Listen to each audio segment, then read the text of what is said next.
Today we'll be changing the spark plugs on this 3.6 liter Dodge motor, and this motor can be found on a variety of vehicles. The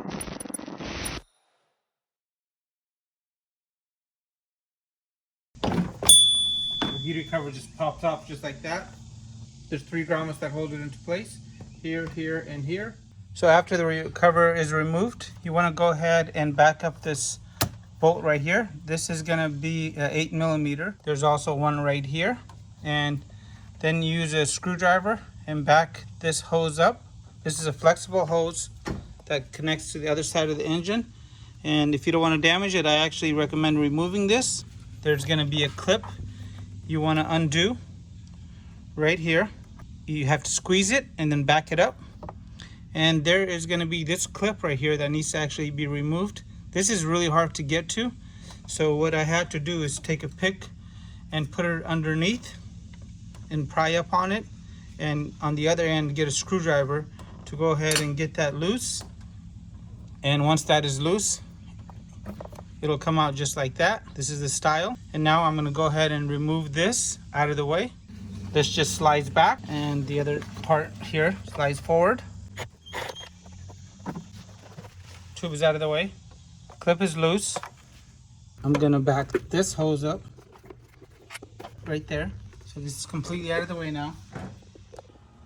Next, you want to remove this transition air box. So you got to pull it this way first as it grabs onto the throttle body. And then you're going to go ahead and pull this up.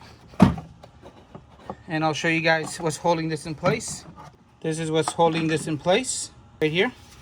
So this is out of the way now. The intake box is out of our way. And these grommets go on to these 2 nipples right up here. And now you can actually access the back 3 coils. And if you're troubleshooting something here, you can go ahead and stop right here. And if you need to remove the intake runner, I'll show you guys what to do next. Next, you want to go ahead and get this out of your way, this radiator hose. So you're going to come in sideways, undo this clip, and with the clip undone, pull up the dipstick and tuck this behind, as we want to get access to this bolt here, and also one right here where the screwdriver is touching. And this is a 10mm bolt right here, and you could use some sort of wrench. In my case, I'm actually using a 1/4-inch ratchet. And there's the bolt. Thanks for helping Daddy. You're welcome. Next, I have to remove this bracket that holds the intake runner in place, and it is held on by a 10mm bolt. Another 10mm right back here where my finger is, right there. And behind this little clip holder, there's gonna be a 13mm. You have to use a deep socket, and then go ahead and remove this pipe. And to remove this out of the way, go ahead and use a flat tip screwdriver. Next, you want to use the T20 and remove all 7 of these. So there's one here, one here, one here, one here, one here, one here, and one in here. Okay, now go ahead and get this out of your way. Turn it sideways, and there's gonna be all the intake runners. We're gonna grab a nice clean towel and lay that over so we don't drop any debris into there. And if I haven't mentioned it already, this might be a great time to go ahead and clean your throttle body and also replace the PCV valve. So I'll leave you guys a video link to that. Now with our intake protected, I'm gonna go ahead and remove this foam insulation here, this padding, out of the way. And before you do this, I actually recommend cleaning this area. Grab yourself some sort of brush and just sweep up around the area. Get all the loose debris. This is a 10mm bolt. Now I can go ahead and pull this up. Do a quick inspection. There's no oil. And I'm gonna go and remove that spark plug.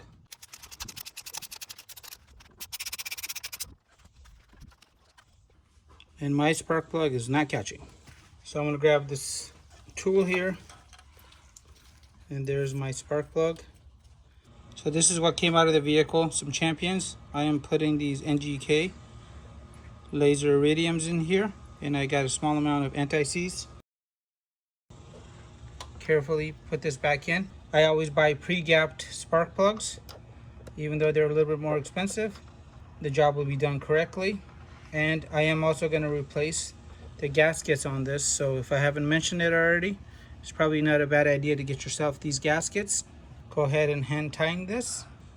And once it's hand tightened, go ahead and torque to 12 pounds and you're all set. While you have this apart, this is the best time to actually do an inspection on the cylinders here. I'm going to go ahead and repeat this for the remaining 5 that are left. When you're tightening up the runner screws, make sure you do it in a crisscross pattern. So you'd want to do this one, then hop over here, and then back down here, then over here, and just keep that same pattern going. You do not use power tools to do this. With the side brackets mounted back in, the 2 screws and then the bolt, I got everything readjusted over here. I'm ready to pop this back in. Make sure your little grommets are on and slide it in like this. Line them up over the grommets. When you're reinstalling it, you can see the grommets lined up. Go ahead and reconnect this. And I went ahead and cleaned out the box after 104,000 miles. It was quite dirty. Here's the new air filter. And I'm going to let this obviously dry off before I start the vehicle. Line that up right here. There's a little ridge. And there's a ridge up top too on the other end. And the only thing left now is the hose that runs from here to down here. And putting the cover back on. And we're all done. Don't forget about the little pin here.